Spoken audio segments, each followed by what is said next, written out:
Welcome to Formosa Dream Chasers. We're your hosts, Mary Ann and Ching-en. Please join us as we explore the journeys amazing people take in pursuit of their dreams. And get insights from their experiences. Let's hit the road. And get started.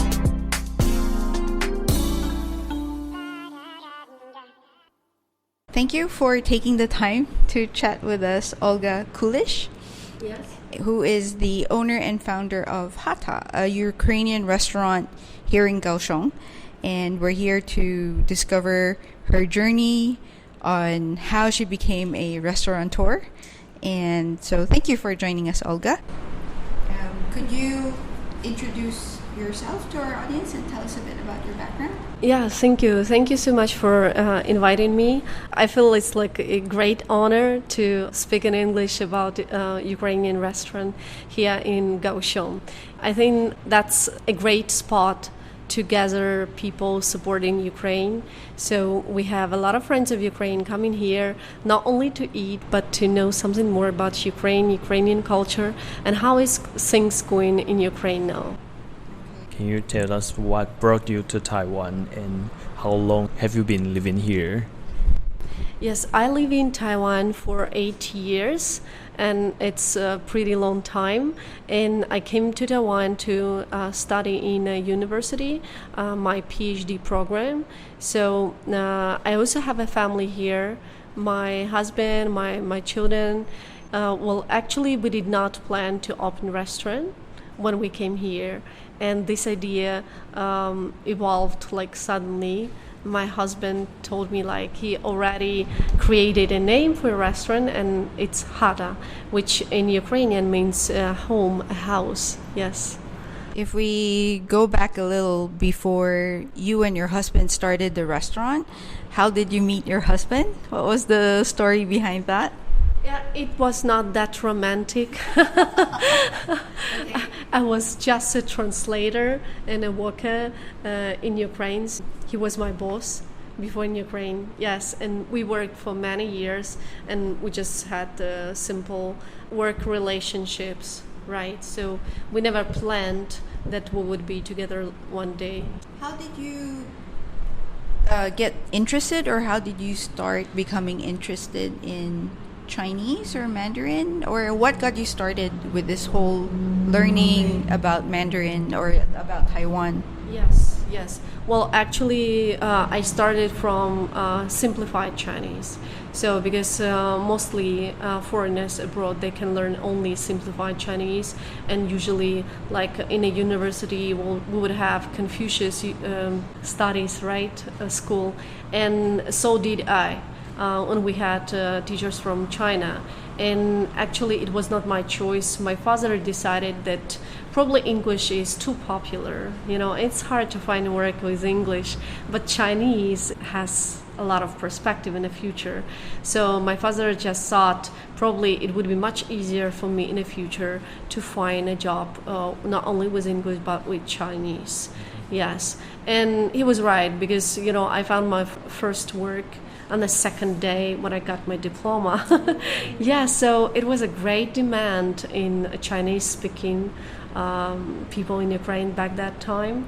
Yes, and I didn't know that much difference between Taiwan and China when I was studying in Ukraine, because my teachers were from China. But I knew that Taiwan is a separate country. So I even remember I got a question on a Chinese competition, Chinese language competition. You know, it was like in front of a lot of people, and a person from Chinese embassy, he asked me a question on a stage, like, what is the biggest island of China? And my answer was like, Hainan. Wrong, Taiwan. Oh, really? And on that time I lost my competition, and so I could not continue because it was the wrong answer, right? But since then I remember that it struck me like, okay, is that true? Like, what really is the difference? And when my first work, I realized that the companies I cooperate, I help to translate for, they're all from Taiwan. They were all from Taiwan. So it's like, since my first work, I always was related to Taiwan. And when I came first to Taiwan, and actually the first time I saw Sun Yat-sen University, and it was like, oh my God, it's an amazing place. I would like to study here one day. It's like really beautiful view. And the people also told me like, it's one of the best schools in Taiwan. And it was like, oh, my dream came true. I was wondering, what was your very first impression about Taiwan when you arrived here? Well, my first impression was, oh, finally, now I understand when I learned this language. It's so clean outside and it looks just like in Europe. So I just thought like, okay, it's just my place. Now I know I chose this language and it was a good decision. So did you have any cultural shock? Not really, because before I studied in China for a while, but I noticed like a huge difference in positive way. So, and I even felt like, and somehow it's even better than in my homeland because the streets are so clean, and it was like, yes, really the place I would like to come again, and. Then I came a few times more, and finally I realized that probably I would like to continue my studying here in Taiwan. So, since you've been here for a while now, what do you like and dislike about Taiwan? Well, it's a hard question, I think, because I consider like Taiwan is my second home away from my home. So it's very hard to say so straight, like what I really like and dislike. I think I really like Taiwanese people. It's like, it's the biggest, I would say, reason why I would like to live here, because I have so many friends, true friends here. And I think that Taiwanese people are welcoming foreigners and they are so friendly. And especially when the war happened in Ukraine, I saw that frank attitude towards me, my country. Yeah, so Taiwanese people really cared. Yeah, so I think people is the most important that makes me to continue living here. And well, of course I like Taiwanese nature. Yes, it's a place which I would find a lot of places to visit for the first time. You know, you can choose your route and it would be the new place every time. In Taiwan, you have so many spots. Yes, and well, if we speak about things I dislike, probably maybe very minor. It's like, I think it's already very hot in Taiwan, right? And the air quality is sometimes not good, right? When I see people like will burn paper money and the smoke going outside, I would think, oh, it's not really environmentally friendly, you know. But of course, I respect local religion and I understand that this is a belief from the ancestors, right? But yes, as a foreigner, I see maybe it's not really good. Since moving to Taiwan, I'm sure you've had to experience Taiwanese food as part of it. And now that you and your husband run your Ukrainian restaurant, how would you introduce Ukrainian food? What makes it different from other types of cuisine? And also, like on a different note, like out of curiosity, how did you find Taiwanese flavors similar or different to Ukrainian food? It's interesting, like I can find similarities between Ukrainian and Taiwanese cuisine. For example, Taiwanese people really fond of pork meat, yes, and Taiwanese people eat a lot of meat, just like Ukrainians do, and some of the flavors remind me home. For example, Taiwanese, which is braised pork on a rice, which is 肉燥饭, right? And that flavor reminds me one Ukrainian dish, which is fresh pork chunks in a lot of onions, and that one we also eat, but not with rice, but with potatoes. But the flavor is a little bit similar, and it's also very ordinary and staple food we eat pretty often. And also I noticed like some other flavors very similar. For example, some people would tell me that the Ukrainian meatballs I make remind them Taiwanese dish 狮子头, right? Lion's head. Yeah. But I would explain them the difference because I tried to make 狮子头 with my mother-in-law before. So she taught me how to do it, and the Taiwanese people would like to add some tofu inside. Yes. And this is different. And also, like, we have cabbage rolls. And some people would explain me, okay, we also have Taiwanese style cabbage rolls, but maybe we just put different stuff inside. Yeah, so that's interesting. That means we are not too exotic cuisine for Taiwanese. You know what I mean? Yeah. Yes, but still we are like Western cuisine. So we eat more potato instead of rice. We also eat some bread. We have soup. Yes, and for many Ukrainians, sometimes soup even go for like the whole meal, you know. Yes, because we have a lot of vegetables and meat and potato inside, so one bowl of soup actually can replace one meal, one lunchbox. Yes. As we step into your restaurant and we notice that on the wall there's a decoration of sunflowers and also photos from campaigns supporting Ukraine. Is there any significance of the sunflower in Ukrainian culture, and how did you get started participating in these activities? Yes, I think like in the first floor decoration, it was totally made of ideas, mine and my husband. So we contributed for different walls. For example, he would choose sunflower wall, and I will choose the another wall. And that's interesting. Like sunflowers in Ukraine is a very important symbol. It's not only because of the color, like yellow and blue, which means our national flag, right? But it's also like one of the main agricultural exports from Ukraine, like the sunflower oil. So actually, before the war, Ukraine was in top 5 countries exporters of sunflower oil. So probably even the sunflower oil we buy in Taiwan may be origin from Ukraine. Yeah, so that's very important. And usually we have a lot of sunflowers on the south of Ukraine. Yes, because there are more sun there and less rains.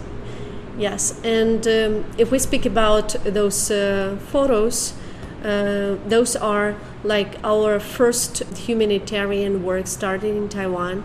So we collected goods not far from this place, by the way, it's in a school.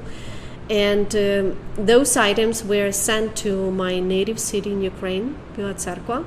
And that time we had a lot of refugees from, for example, eastern cities, and even from Kiev, because it was very dangerous in Kiev that time. And my friends were volunteers who distributed those Taiwanese goods. So I asked them to make some photos so that I can show those Taiwanese people who helped here. And it started like a great idea of cooperation. So we called ourselves like Team Taiwan, and Ukraine means we have some volunteers in Taiwan and in Ukraine. Your husband mentioned that Hata has been opened for a year and a month now. I was wondering if you have any memorable moments from the time that you opened the restaurant, or even before that, because in the process of opening a restaurant you still have a lot of work to do, to present. Are there any memorable moments that struck you or that you would like to share? Yes, maybe. I think it's very memorable that we contributed to not even decoration, but some building process, especially on the first floor. So we even involved our 2 kids to help us with. So I think it's really memorable, because I remember we had one wall and we had to destroy it to make like an entrance. and my kid helped with the hammer, and it was so amazing to observe this ruining process. Yes, and my oldest son, he helped to paint benches in Ukrainian flag color. So, and he was so concentrated on this work. And I think that's a great opportunity that kids can learn something, like it's a family business, and we work for everyone. Yes, and also it's very memorable because the day of opening, it was actually the 2nd of July, and on that day is a birthday of my mother-in-law, because my husband, he really loves his mother. So for me, it was so touching that, a son's love is so strong. So he decided to open a restaurant on the day of her birthday. Your husband also shared your family's journey, how you all were pretty much settled in Ukraine, and then the war happened, and then you had to relocate the whole family back to Taiwan. And he was also sharing the lows of what he went through as a husband and provider of the family and all. I wanted to ask your perspective and basically ask, this process was something that all of you went through. Do you have any life lessons or advice that you would like to share with us and our audience on things that you learned with how to deal with the ups and downs? Because we all go through ups and downs. Do you have any lessons that you think we could learn from you? Yes, I think, of course, especially after the war, Ukrainians, I think overall they have ups and downs, and so did I.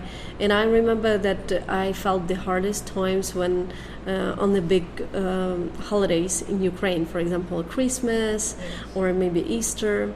And now I think it's much better because we have the restaurant, and of course, maybe it's not a good example for other people, but I think when you're really upset, maybe you try to help others. And when you're doing something helpful to society, it will help yourself to feel better. Before we wrap up this interview, is there anything else you would like to share, not only about the restaurant, but also about your advocacy on how to support Ukraine? Are there any last messages or a few messages that you would like to share with our audience? I would like to say Taiwanese friends that it's very important to continue supporting Ukraine.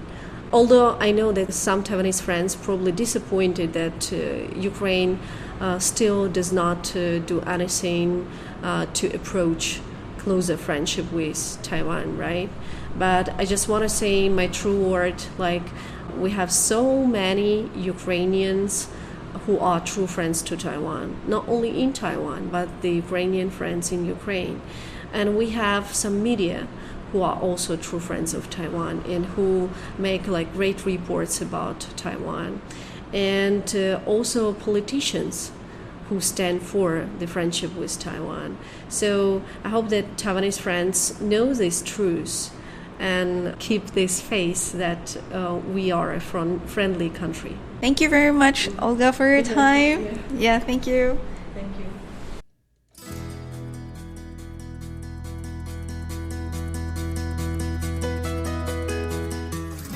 This is Ching-en Cho. And Mary Ann Shoko. See you guys next week. Bye.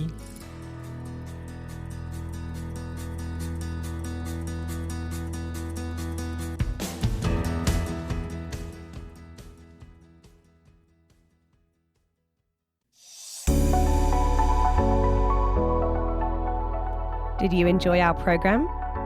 Do you have any questions or feedback on what you just heard?